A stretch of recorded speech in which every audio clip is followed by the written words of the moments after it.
Une ambulance pour le front, c'est le nom d'une opération initiée par un Rochelais et en partie financée par un groupe hôtelier de La Rochelle. L'objectif est de convoyer des ambulances en Ukraine. Une est déjà partie en mai dernier dans la région de Soumy et deux autres ont quitté Meudon en région parisienne hier, destination Kharkiv. Pourquoi avoir choisi d'envoyer des ambulances plutôt que d'autres types d'aides? La réponse de Julien Dufour qui est à l'initiative de cette mission.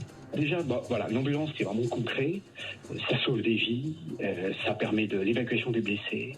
Les ambulances sont des cibles prioritaires des forces russes. L'Ukraine a besoin d'ambulances sur le front. C'est fondamental. L'Ukraine perd des ambulances tous les jours et est en manque donc de ce moyen vital d'évacuation des blessés. Donc c'est une ambulance, d'aider au plus près les populations qui en ont plus besoin, les populations qui vivent sous les bombardements au quotidien. Voilà pourquoi convoyer des ambulances paraissait aussi évident. Nous on y va, on livre les ambulances et on revient. Donc on reste relativement peu de temps sur place, ce qui n'a rien à voir évidemment avec les populations qui elles vivent sur place, dont le risque évidemment d'être touché par un bombardement augmente chaque minute qui passe. Nous on n'a pas eu de soucis particuliers. On a croisé des militaires, on a croisé des bunkers, on a dû passer des checkpoints tenus par les services de sécurité ukrainiens.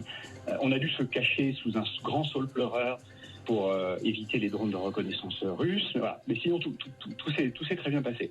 Mais on sait que c'est pas la même chose pour les gens qui sont sur place, qui font face à ce risque 24 heures sur 24 depuis maintenant 3 ans et demi.